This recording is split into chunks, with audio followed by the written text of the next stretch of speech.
What up, y'all? What up, y'all? What up, y'all? This is A. Biggs. And I'm Sam, and welcome to another episode of the Spiller HR podcast. As you can see, we are here to show up, to have fun, to talk about everything that's going on in our HR world. A. Bring us in for this week's episode. Yeah. And by the way, for those that are listening, we are delirious right now. Okay, so bear with us. Life is life, and Mm-hmm. for those that are new here, we Yeah. are mothers, we're wives, all the things. So some days, we don't know what kind of show y'all are gonna get, but it's all And we're gonna be also quality. business partners. Let's be clear. Yes. We are effective HR business partners that are Yeah. really into the fabric of our organizations. And so I know if you're listening to this, no matter what your ethnicity is or your race is, right? I'm sure if you work in HR, you feel where we're coming from. Yeah. For sure. For sure. So we're gonna get into it. So this episode we are talking about just prepping yourselves for performance reviews, talking about compensation. For a lot of companies, there's like this pay for performance, type of situation. And Mm-hmm. so it's honestly the part of the year. I don't know about you, Sam, but it's the part of the year that I honestly dread, quite frankly, Yes, because speak on it. Speak on it. Speak on it. there is Speak on it. so much preparation from an HR perspective, like, working with the business, making sure your leaders are up to speed. There's calibrations, there's, just like the reviews, like looking at someone's full year to say, like, hey, did you really meet the mark? So we're going to be talking Mm-hmm. about that. We're going to be talking about advocating for yourselves, because out of these performance reviews, sometimes you have to advocate for yourself because maybe you work for somebody who just they ain't that and that ain't this, right? So they're just like Mm-hmm. they, And they're checking for you. I've always worked for someone like that. So even in the field of HR, I still have to advocate for myself. So even if you think you get away from it because you're like, oh, I'm the person that's working with the comp people, I'm making the decisions, doesn't matter. Always have to advocate, always have to prove your value and your performance. Right. All the time. All the time. And then we'll talk about, maybe a little bit of the uncomfortable side of like performance reviews. Maybe you've been working Mm-hmm. really hard and you've done all the things, and maybe you don't get a raise. Maybe, the review, how you saw yourself throughout the year is not the same as, how your manager may have saw it. So just, how to kind of prepare and walk through that and, just kind of deal with those things. But Mm-hmm. first, so Sam, I wanted to bring up this article that I saw. It's been a few weeks now. It was a Forbes article, and they were talking about Gen Z and millennials, and they were Okay. saying that like we are opting out of the corporate climb at Mm-hmm. this point. Like we are choosing our health over, our aspirations to be in the C-suite. Mm-hmm. And so when I saw that, I was like, yeah, that makes sense. Right. Exactly. Because that's what we're doing. Right. And for the record, so it said that millennials are born from Mm-hmm. 1981 to 96. And then Okay. it said that Gen Z is 1997 to like 2012 or something Okay. weird, whatever it was. So obviously we fit in that group. I kind of feel like I'm in between because I meet some millennials that don't act like me. Okay. Act a lot Okay. younger, so maybe that's just me. But Sorry, I'm trying to fix my camera, y'all. I'm having some technical difficulties here. You know, yeah, uh, we're HR professionals, not IT professionals. no, we are not. And edit something in there. If you're listening to us on the podcast, you didn't miss anything except for my hygienes, of course, because I'm technically challenged. Yeah, very, very much so. Yeah. But yeah, so it was saying that they're just not interested in climbing the corporate ladder. Like they are choosing to, think about more of their work-life balance, like their health. Those are things that just matter to this, this demographic more so than like really reaching the C-suite Mm-hmm. and, just moving up into more progressive roles. When I say progressive roles, I mean, like if you're a manager today, but maybe you want to be a director and then go to a vice president, so on and so forth. And I Mm-hmm. thought it was very interesting because I think in the past few years, and the article kind of touched on this as well, that there are so many other opportunities to, quite frankly, make money and to Yeah. be successful. And, versus like back in the day, and we kind of talked about this on the last episode with Ashley, is, Mm-hmm. like back in the day, it's like go to school, get a degree, find a job, retire. And Mm-hmm. now, I mean, they call it gigs, but like you can freelance photography, right? And become extremely successful. You can be a content creator.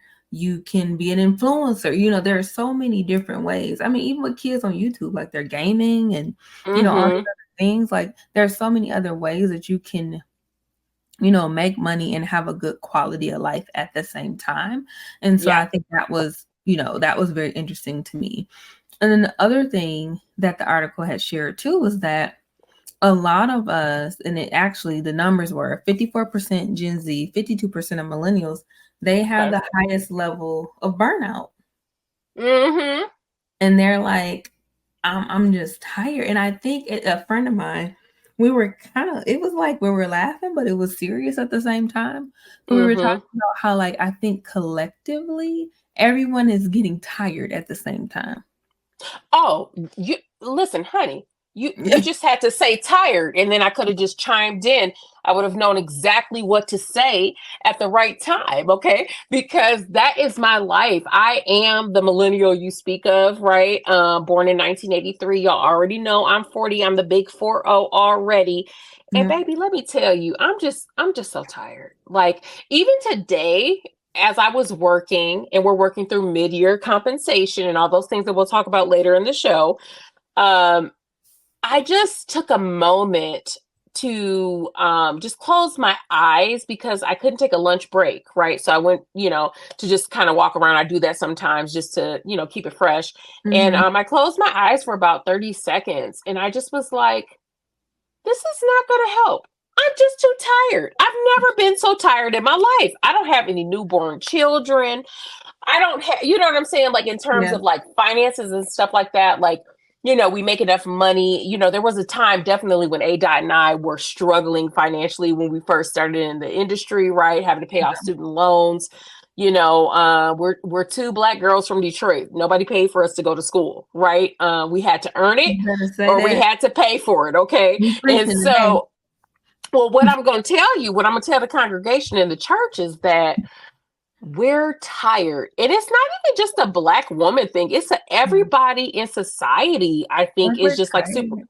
We're just tired. And especially the millennials, especially the Gen Zs, because I think if you are someone who's like my parents' age, right? Mhm. I think you wouldn't have seen things happen so rapidly, but I Mhm. think the difference between myself and my children, it almost feels like I was born in like 1890 and my children were born in like the 1990s. If I were to give you like Yeah. like just an example, because they do everything so much faster, the emotions are so much harder, like all those other things. And I Mhm. think I totally understand the burnout because we have to move and adapt as people, right? That's how Yeah. you grow. That's how you learn. And unfortunately, for our generation, like we have been through so much. We went through 9/11. Mhm. We went through the Reagan administration. Okay. Mhm. We went through, and that does not only include oppressive economic policies and political strategies, just so you know, as a Right. person of color. Obviously it's going to favor those who are on the richer end of the financial spectrum. Yeah. So it's Yeah. just like we've just been through some very primitive, but also some very technologically advanced times, right? And Yeah. so I think for me as a parent, it's tough because I had parents of a previous generation when things were like slower in life. You know what I mean? And my parents were Mhm. young when they had me, by the way, right? Like I Yeah. think my mom was like 21 when she had me.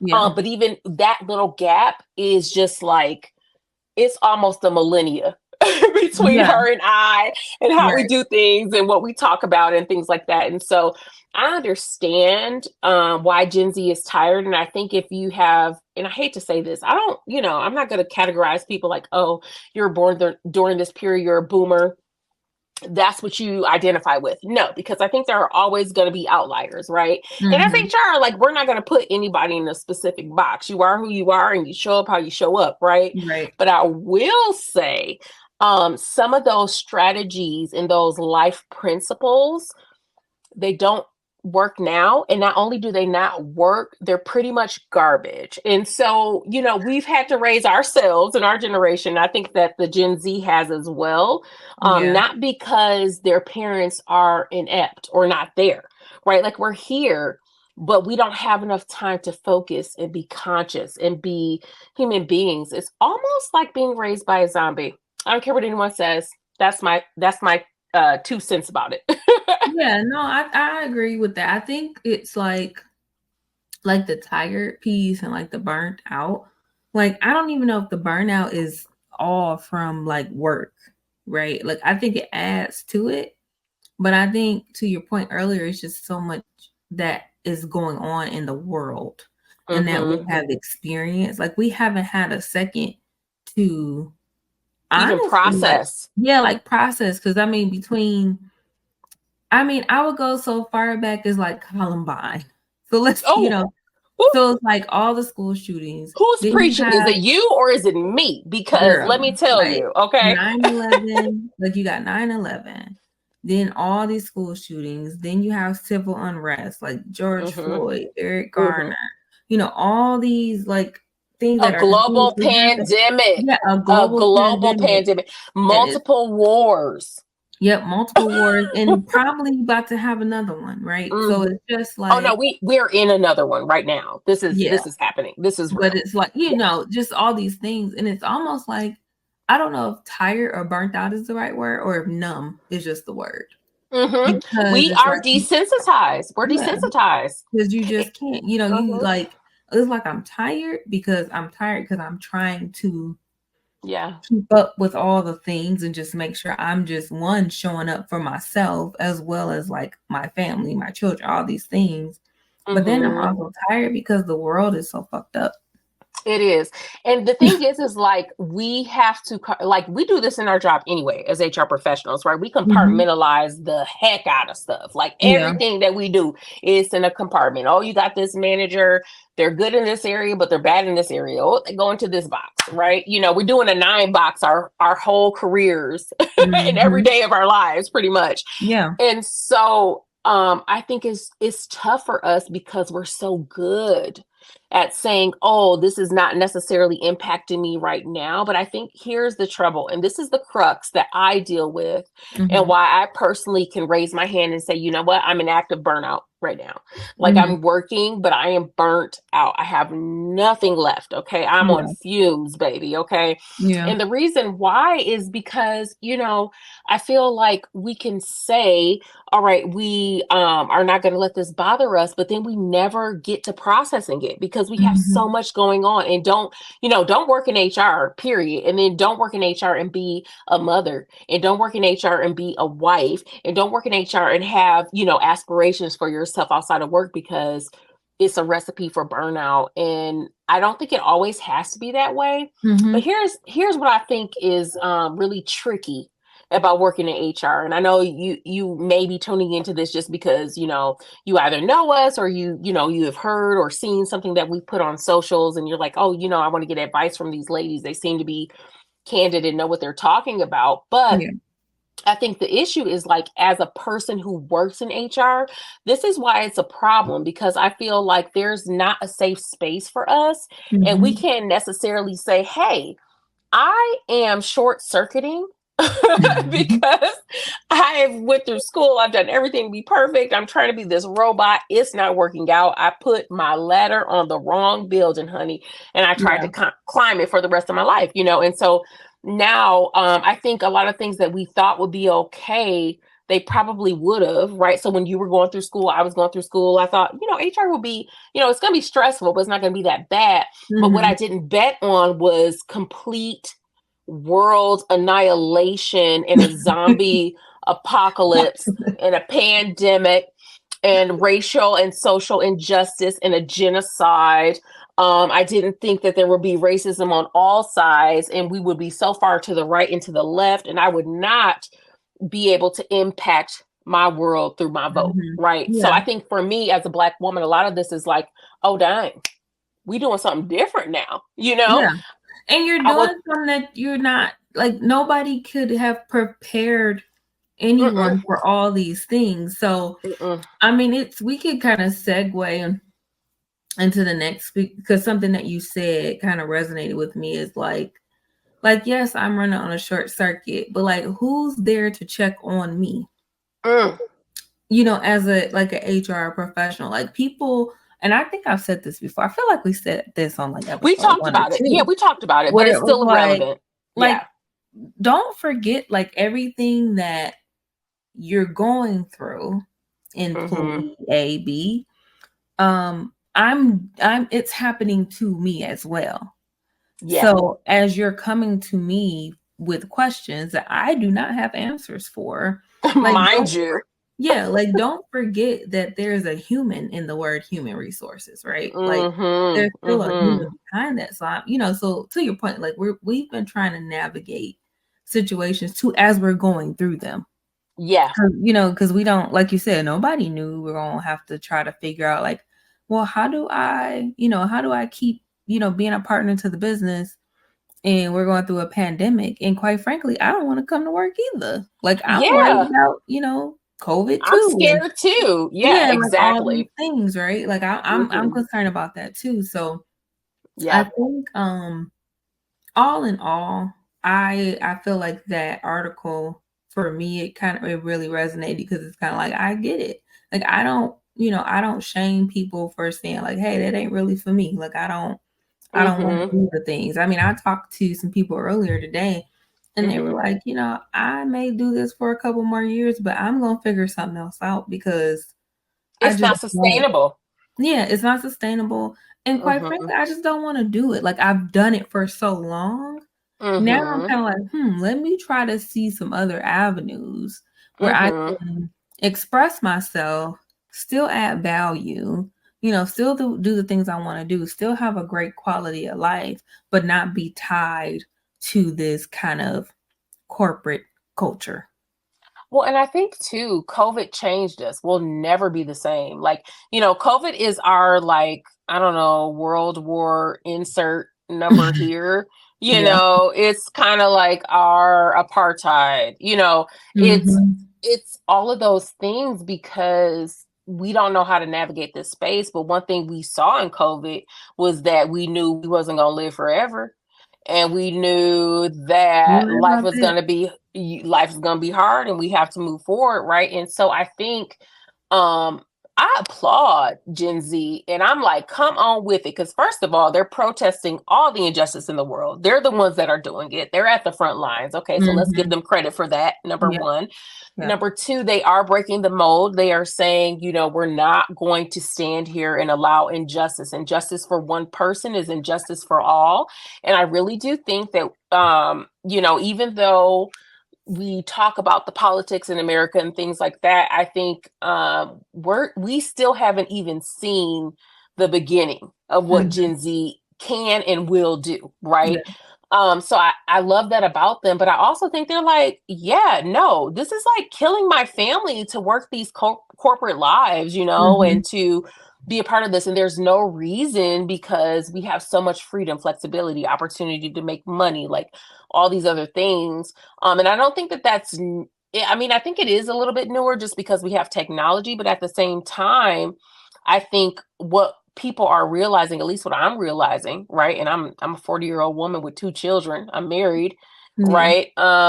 that this American dream is not attainable. The only reason that I was able to attain my portion of it is because I had ancestors who came before me and helped me to do Yeah. that.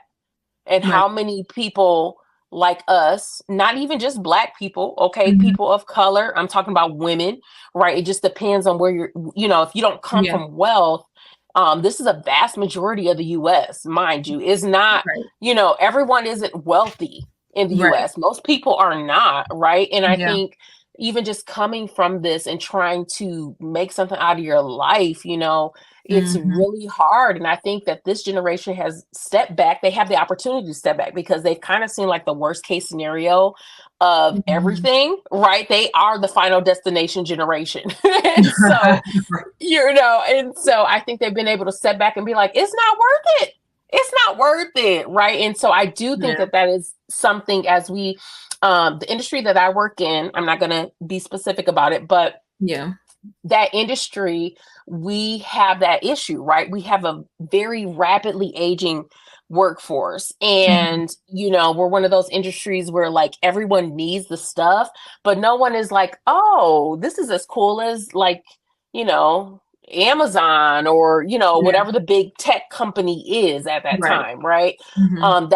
It's not sexy. It's not sexy to work in the industry that I work in, but everybody needs it, Yeah. and it's a big focus. And I think employers are really going to have to worry about this going forward, because if they don't, they're not going to be able to attract a workforce. I think in the Mhm. past, and this may be a good segue, right? Because I know we were going to talk about like some mid-year stuff and stuff like that. Mhm.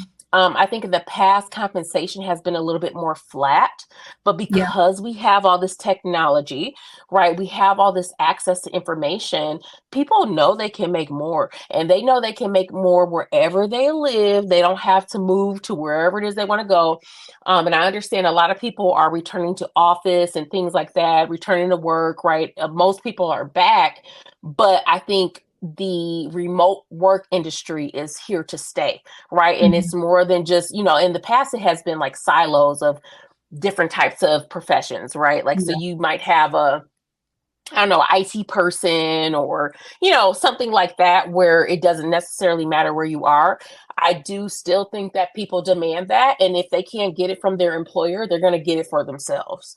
Yeah. And so that's why, all the socials, all those things, they are so in demand because, people want to have that freedom and that flexibility. They know it's out there now, Mhm. because of the way that we lived in COVID. And Yeah. so now this generation is saying like, no, we're not going back just because you want us to be in the office. Like, what is the Right. benefit? Like, what's the You know? benefit? What's the benefit for to me?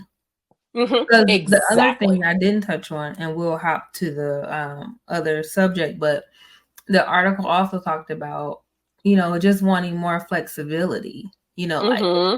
like 4-day work weeks and, more remote work and, all these other things. Cause it's like a lot of Mm-hmm. times the companies, they are really pushing for people to come back, but that's because they have these buildings that they're paying for and it's sitting empty. Exactly. It's not, Exactly. it's no, because no one's ever said like, we need you to be here in order to Follow the do this ball, job. y'all. Yeah, we just Mm-hmm. want y'all to be here because we wasting We money. pay for this. Yeah, we Yeah. paying for it, whether it's because, sometimes they have cafeterias in there, they got people working, Mm-hmm. like, everything costs money. Everything is a Mm-hmm. cost to operate. So I think that's Mm-hmm. part of it, but But I with do think there may be some benefit to in-person collaboration. But do yeah, I think that we all need to just march into a building every day for no reason? No. It would yeah, be cheaper to not have the brick and mortar and send people to a destination to meet should they need mhm, to. And yeah. I think that's If the it's whole like a purpose. sprint, yeah, like, they could do, Yeah, like, a sprint, or something like a couple 3 days, a brainstorm or something like that, yeah. And I think people get exactly. more honestly, I feel like they're more productive, you know, Hmm. when In the it's like office. that, yeah. Because I mean, Yeah. I go in the office, um, not as frequently. I will be increasing the frequency soon, but to be Hmm. honest, I tell my coworkers all the time, I'm like, "I don't know how y'all get anything done." Like, Hmm. coming to work? I said, because somebody is pulling you every 5 minutes. But it was like that Yes. even in a previous life. Like it would be Hmm. days I would go to a whole nother plant that Yeah. was like super slow and it wasn't a whole lot going on just so I can get work done. Work done. Yeah. Yeah, because Yeah. like being in my office is like, Hmm. oh, as soon as they saw me walk in, like I had even started parking somewhere else so people wouldn't even know that I was there. They were Yeah, following you to the yeah, work. They like were they were stalking seeing you it. to work. Like as soon as they saw me walk in, they'd be like, "Oh, Mrs. Biggs," so.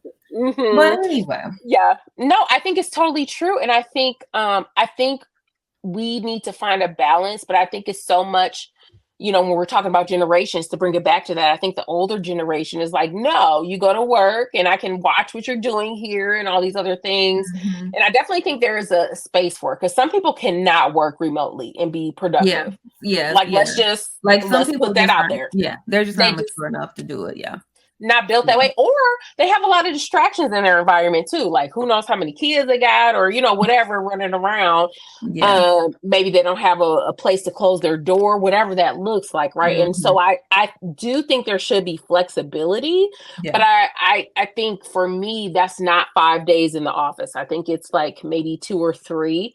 You have your Mhm. key meetings during that time. Other meetings you can have on the phone because we all know that all meetings are not necessary. Most of them are not. Honestly, Right. don't don't make me preach about the importance of the email, okay? Like No. don't make me. I'm Don't not don't don't pull each out your Bible on this. Don't pull out each one reach one, okay? We don't have to have meetings for all of these things. Oh, We're so that's tired. Oh my that's so god. funny. But but yeah, so switching gears to these performance reviews. So Yes. for those that are following us on the socials, Instagram and TikTok, I shared 2 tips in the last Mm. couple weeks. One was around keeping track of your work. The Yep. other one was around self-advocacy. So, the one on keeping track of your work, I'll be honest, that came from a conversation I had with a friend. And we Mm. were talking because they were like dealing with some stuff at work, and they were like, I'm trying to figure out like how to approach this conversation, because I'm getting this feedback and I don't quite, it's not resonating with me and blah blah blah. And I'm like, have you been keeping track? Like Mm-hmm. everything that you've done, like taking what you were asked to do, Mm-hmm. how you executed on that. What did you even do that was outside of the realm of what you were asked to do? I'm like, how are you Mm-hmm. keeping track of it? Whether it is a spreadsheet, whether it is a OneNote doc, Google Doc, whatever it is, like making sure that you are keeping up. Because when these conversations come up, whether it is performance review or a feedback conversation or whatever the case may be, you want to be able to have your receipts. You want to be able to have the evidence to say like, no, I don't recall it that way. Let me walk you Mm-hmm. through like the things that I've done, especially like My thought process. I just right, want to like throw that out. The key yeah, word is my thought process yeah, because I find in a corporate arena, and sorry to interrupt you, but I have to bring this up because I had a relevant conversation. mhm, Okay. yeah, Someone came to me. It's a new project that I'm working on, right? And mhm, it has a global impact. Okay. okay, And it impacts a certain level in the organization that I work on, right? mhm, And so when you have a global impact, what do you want? You want standardization, right? You mhm, want things to be consistent, fair. You want them to be, so if you're talking about European countries, right, you may need to worry about the work council. If you're talking about like a situation where maybe you need like labor relations, right? There may be different things you need to do there. And so I just think it's so interesting because when I look at the work that I was required to do, right? mhm, In relation to what I was actually asked to do, no, no. There like here, like, okay. So I have like to give you an estimate, maybe 5 to 10 tasks. Okay. mhm, You dig in there, you find out there's so much more that is expected of you, right? Mhm. And so I think it's very important to keep track of your work, because even if, like, it's one thing to say, okay, I want to be rewarded in this compensation cycle, right? Mhm. Yeah. That's one thing. But a lot of times we have to justify our work, right? People forget, they have short memories. And I think in a corporate environment, there's so much going on all the time, Mhm. it's hard to even remember, Yeah. right? What you've assigned someone on your team or whatever that is, and don't Mhm. be managing like multiple people, right? Yeah. So there is always a benefit of tracking your work. And I actually have been working with ADOT on this. Plug for our future endeavors, right? We Yes. have some great tools, some great projects, some great things that you can use to be more efficient in the, not only the HR realm, right? Just like if you Yeah. work in general, right? Yeah. To keep track of what you're doing, right? To Mhm. show your value, those sorts of things. We've got a lot of stuff coming out. And so we've worked together with that recently. And I'm just like, oh my gosh, like even just me tracking that allows me to be such a more efficient business partner, because I can be like, no, I allocated, you know, 7 tasks or X amount of time, right, Yeah. towards this thing with your business line. It didn't work out. It didn't have impact, whatever that looks like, right? And that's Yeah. the role of the business partner. So, no, definitely keeping track of your work is super important. Yeah. No, for sure. And I think the other thing I want to add too is that because sometimes, people just be working to be working. I Mm-hmm. believe in working smarter, not harder.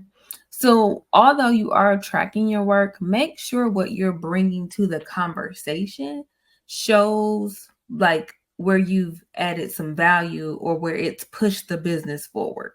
Mm-hmm. Not to say that everything that you've done, like, keep track of it all, but during those conversations, try to pick out the things that moved the business forward. So, Forward, you know right. what I mean? Because it's like, yeah, we can do a lot of work, we can execute a lot of things, but what were the one, two, three, maybe four things that you're like, hey, if I hadn't done this, we would have stayed stagnant or we would Mm-hmm. have been less efficient, or things like that. Like those are the things in my opinion, are the things that you want to bring to that performance review conversation. I know in Oh, a so let's previous, like, reframe that. Let's yeah. reframe that, right? Because what you said is like super important. We learn about opportunity costs in business all the time, right? The cost Mhm. of operating a business. What is the gain on that? So what you're saying is basically reverse engineer that for yourself and say, this is my impact. So maybe not opportunity cost, but could we figure out a different name for that, right? Like Yeah, I'm sure we maybe just, could. I'm sure we could. Maybe I don't know if it's just the like how additive. What's the additive cost? Maybe that's the word. I don't know. you Because know what? I I like what hate you're the word saying. Yeah. impact. I hate the word impact because it's like depending on who's using it. But It can be like, super vague, very yeah, like vague. super vague and but it's like to me it's like how like additive. I think that's the word that sticks out for me. Hmm. Like how did this add and create more efficiency Yep. in a Agreed. like in a previous life? So company I used to work for, when we had performance reviews, and I hated it. Like I really hated it. But now where I work now, it's not as formal. So I kind of miss this approach.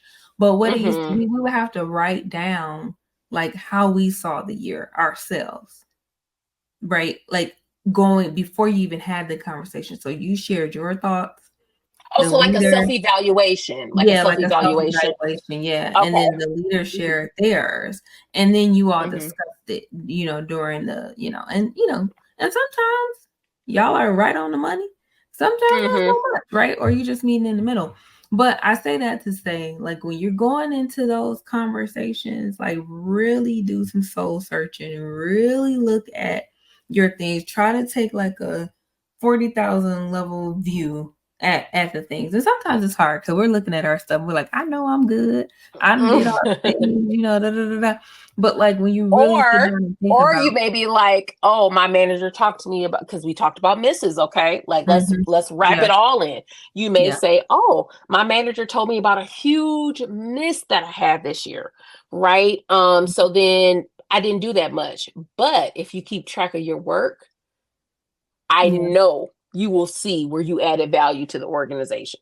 exactly, for sure. So that's all I really have around, like, as far as like preparation, getting to the conversation, right? Mm-hmm. Then once we're in the conversation, I want to talk about like advocating for yourself because Oh, you're wait, already doing the work. One last thing I want to add before you have the conversation. If you Yeah. can get feedback, a lot of performance management processes kind of have this baked into it, but sometimes they Hmm. don't, right? You may have heard of like 360 feedback, Yeah. okay, whether you're in HR or not, but it's basically like, you give feedback to your leaders, and also Hmm. your leaders give feedback to you as they do as a standard part of that performance management process. So Yeah. even if you can't say you had a stellar year, you should always, if you're at least like showing up to work and trying to do your job a little bit, you should be able to say, you know, Yeah. um, this is something that I did this year, right? Right. And a lot of times, at least my team currently that I'm on, I've had it look different at different businesses that I worked at, but they roll out objectives for the entire like HR team, right? Hmm. And Hmm. so then you need to localize that. You need to figure out what that means for you in your specific role. And so if your company is not doing that, I would just say, keep your list, but then also reach out for positive feedback. Sorry. Go ahead, No, you're good. ADOT. Good points. Good points all around. The other tip that I had shared was around advocating for yourself. Mm-hmm. And at the end of the day, all advocating means is just standing up for yourself, having the courage to say, like, hey, I did these things. Like, I am not what you say or think that I am. Right. Because Mm-hmm. and it could be tough. Like it could be tough to be able to like advocate for yourself. Because one, again, we all think we're great. We all think we're good, but we all have some opportunities, right? Mm-hmm. So it's not that you're not recognizing where you may have some missteps or where you have some opportunities to improve, because we can all improve, but just having the courage to go to whether it's a leader or hell, even a peer. Maybe there's a peer, depending on where you work, there could be some hierarchy, there could be some different, Mm-hmm. dynamics that are happening there. But you're able to stand up for yourself to say, like, hey, I'm doing well, I've done this thing, I deserve to be in this room, I deserve this money, or whatever this is, like just having the courage and, the wherewithal to be like, yeah, y'all Mm-hmm. gonna play in my face. Pretty much. Because that's what they be doing. And so, Yeah. I mean, I don't know, because ADOT was supposed to run the show, but I feel like on my spirit, I feel like it's important to talk about compensation right now. Are we Yeah. ready for the ADOT? Go ahead. Okay. All right, I'm gonna go ahead and talk about it because let me tell you something. I get a lot of questions. And again, just to let y'all know my HR business partner style, right? I think it depends on your business partner. I think it depends on the organization that you are a part of. But Mhm. I believe in transparency whenever we can have it for any reason, for anything in the organization. Now, when we need to keep stuff close to cuff, we do that, right? Like Yeah. that's the part of our job. A lot of times, I think it's tough, and maybe your experience is different, but I try to be myself at work. Mhm. And as you can see, I laugh a lot, right? I'm fun. I'm a good time, right? People like Mhm. to have fun with me. But I also have to get real with them at a certain Mhm. point, right? I Yeah. just have to say, like, hey, I really think that you're great, but this is the issue with your performance, or this is what your manager came to me about, or this is the policy that you violated, and we have to hold you accountable for this, Mhm. right? Mhm. Yeah. And so I think with keeping with that, we need to talk about compensation because I know it's a super personal topic and people care about it, right? Especially right now because, again, episode 1, ADOT talked about her visit to Arizona. Okay. The prices have not gone down. I spent $13 for a bottle of Red Hot. And I just want you guys to know that I'll be shopping off of like probably Amazon and at the Goodwill, um probably going forward, because it's just too much. I can't reconcile it. I got the funds, I can't reconcile the costs, so I'm Yeah. struggling with that, but I digress. Anyway, in terms of compensation, it's really important to everyone right now because everything is more expensive, no matter Mhm. where you live. Like even my employees, they live in some of like the outskirts and places where you would be like, oh, it should be cheap to live there. Mhm. It's not. It's more expensive than it ever has been. Yeah. And the value of the dollar is what the value of the dollar is, and so we'll just leave that at that.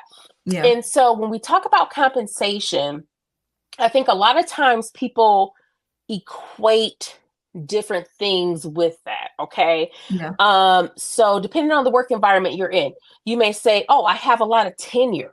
I've been here for 5, 10, 15, 20, 30 years. That should make me more valuable to the employer, right? Mhm. Or Yeah. you may say, I have a large scope of work. Like I manage so many people more so than other people on my team, right? And so I think because I manage more people, I should be paid more than everybody else. Mhm. And or you may say, my job is complex, right? Because I agree with you, okay? Because I want to be paid as much as the Yeah. CEO, but I mean, I guess I'll just not do that and just And live a by the life. way, I Yeah. hate the word complex. Do you? Yeah, I hate it. Okay, Because I feel like complicated?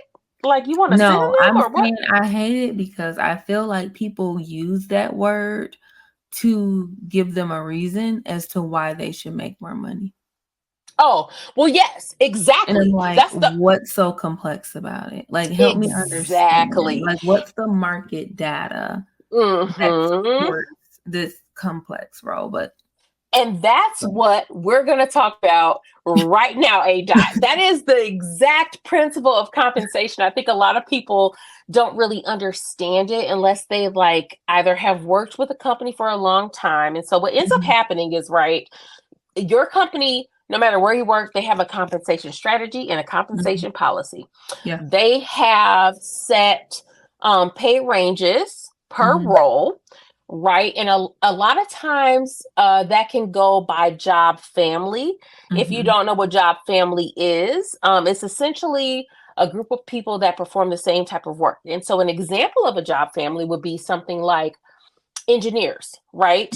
Mhm. You might be a mechanical engineer. And so Yeah. that is your job family. But if your company employs multiple types of engineers, maybe they employ mechanical engineers, maybe they employ industrial engineers, maybe they employ I don't know, civil engineers, which they probably wouldn't do all those things, but maybe I don't Yeah. know. So let's say they do that, right? Those are three separate job families. Okay. Yeah. Even in human resources, right?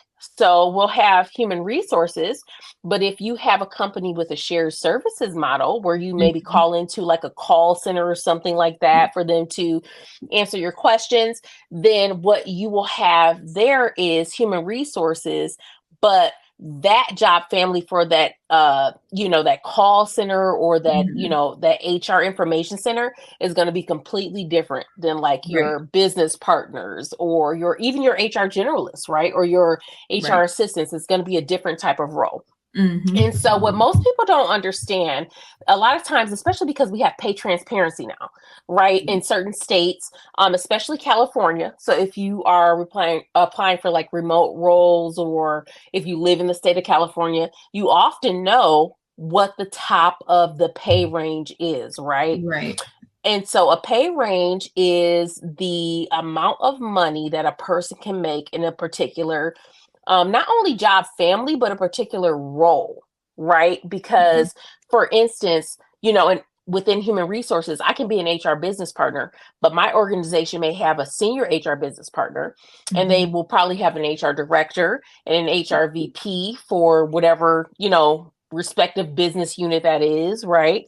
And then they will have like a CHRO, which is a chief HR officer. Okay. So within your job role, there's going to be a pay range, and that pay range is going to have three components. It's going to have your salary minimums. So that's the minimum amount of money that people can make within a particular geographic area for that job.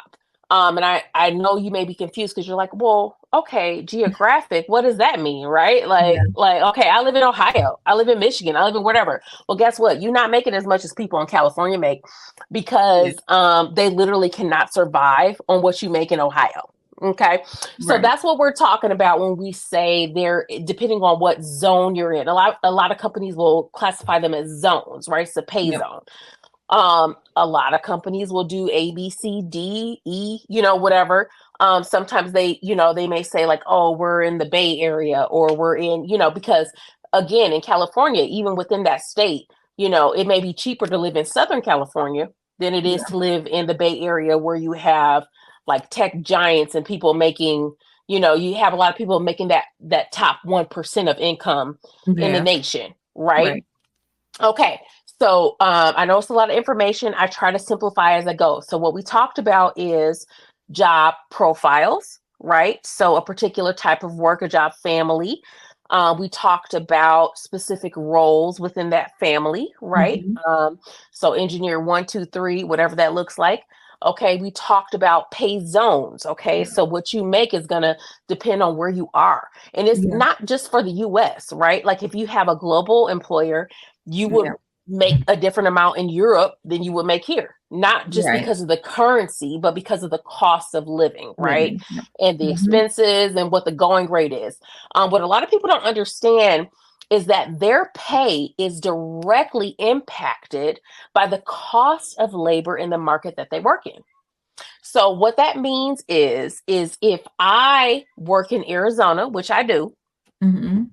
and I decide, you know what, I'm going to do my same job. I'm going to do it in Northern California, which is like literally the most expensive place to pay a person in the United States of America, right? Like, I know you got New York. I mean, you have some job families that may make above that, you got your investors and stuff like that. But in general, most people would say California is like the most expensive market. And the reason that Yeah. is because, it costs a lot to live there, right? All these other things. You got a lot of taxes that the state will impose on you because they have a lot of like, they pay for a lot of things for people, right? So like they have paid maternity leave, things like that.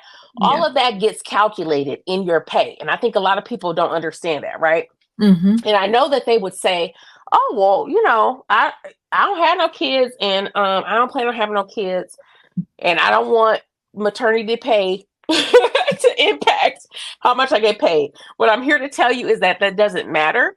Yeah. Your pay is specifically determined based on where you work and what the average rate is for that market. And so, whenever you have a salary range, it will say Simone is an HR generalist. She can make between $1 and $150, right? Hmm. And so then the midpoint. So there's an basically like a minimum for my Yeah. role as a generalist, which would be $1. There's Hmm. going to be a maximum, which is $150. Yeah. But that midpoint, honey, that midpoint is what you need to know about in Yeah. terms of your compensation, okay? Because that midpoint is basically the fair market rate in the area that you are for the amount of money that you make and the job that you do, Yeah. right? So if I live in California, my pay range is going to look different than it does for me in Arizona. Here in Yeah. Arizona, I'm a generalist. My minimum is $1. My max is $150. My midpoint is half of that, right? So maybe in California, it's $300 is my maximum, Mhm. right? It's going to be exponentially greater, but at the same time, it's not going to pay me more. It's just going to allow me to like live there with the cost of living in that market. And so, Right. again, I know this is a lot of information, and I'm sure based on this, y'all are probably like, wait a minute, what? I didn't even know, Like So y'all again, thought it was because of how good y'all were, huh? you Like did. You thought it was because of your performance, honey. let me add that to It some is. degree, like Mm-hmm. anything that goes above, that midpoint, so to speak, like the closer you get to like the top of that zone, Mm-hmm. your experience, will play into that, to some Mm-hmm. degree. But at the end of the day, a lot of times these jobs, when these jobs are posted, they already know the budget. They already Mm-hmm. know like how much they're willing to pay for that Mm-hmm. particular role.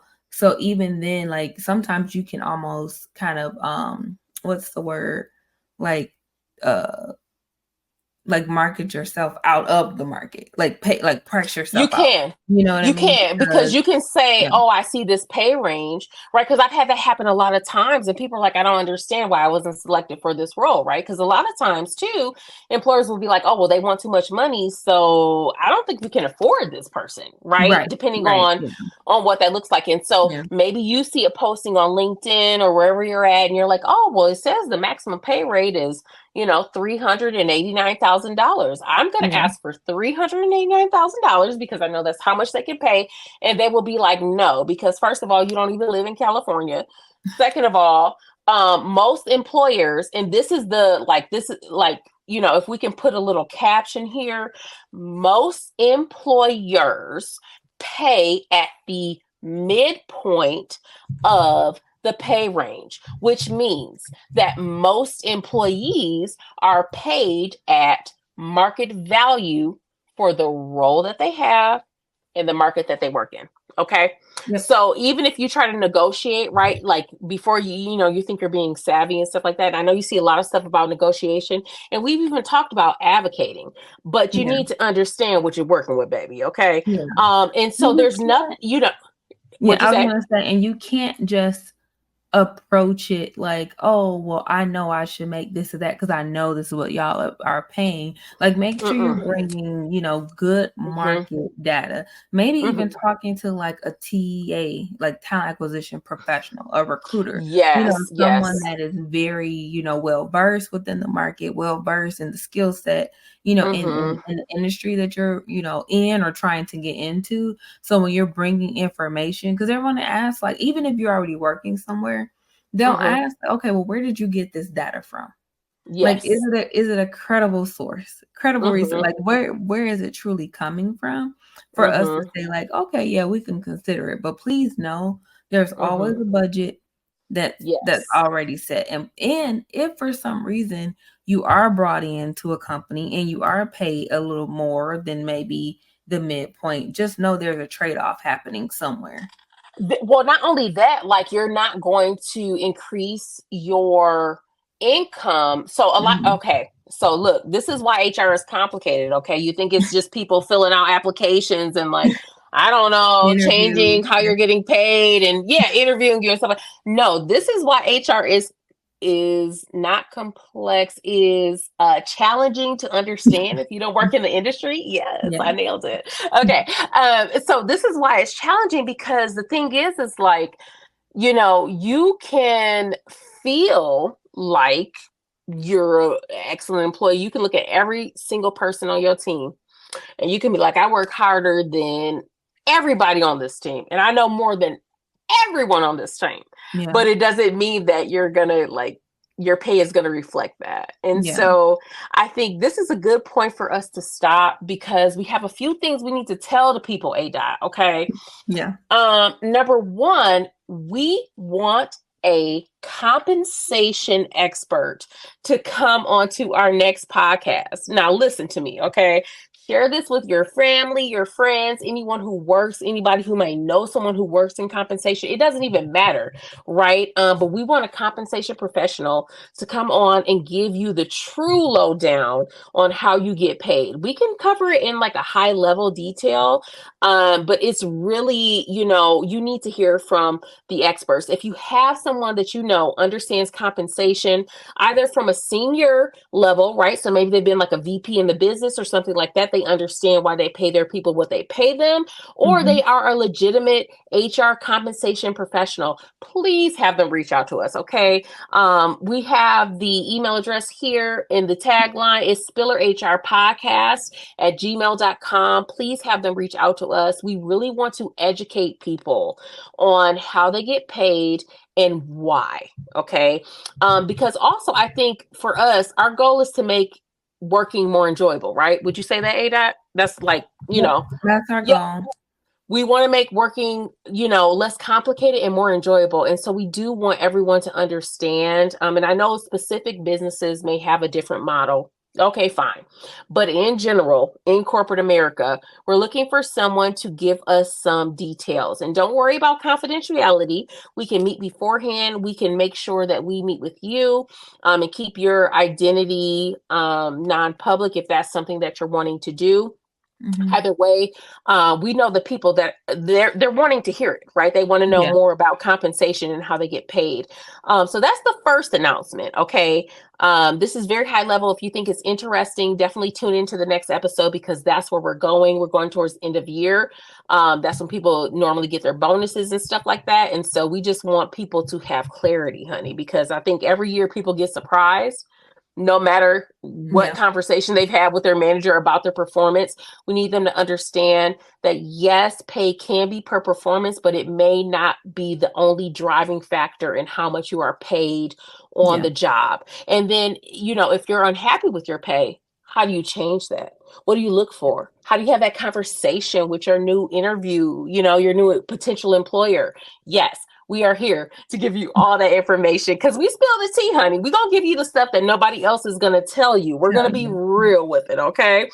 Yep. So that's the first announcement. I think the second thing we need to call out, and I'm going to do this on this call, okay? Because, I really don't know when I'll have another opportunity because let me tell you, A-Dot, for those of you who aren't familiar, I've known her since high school. Okay. So we've been rocking since basically 98, 99.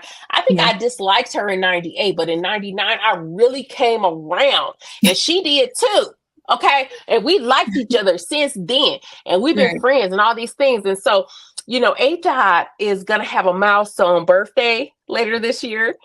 And so to celebrate, oh my goodness, I'm so happy for my sister. She's going to go on a very luxurious trip.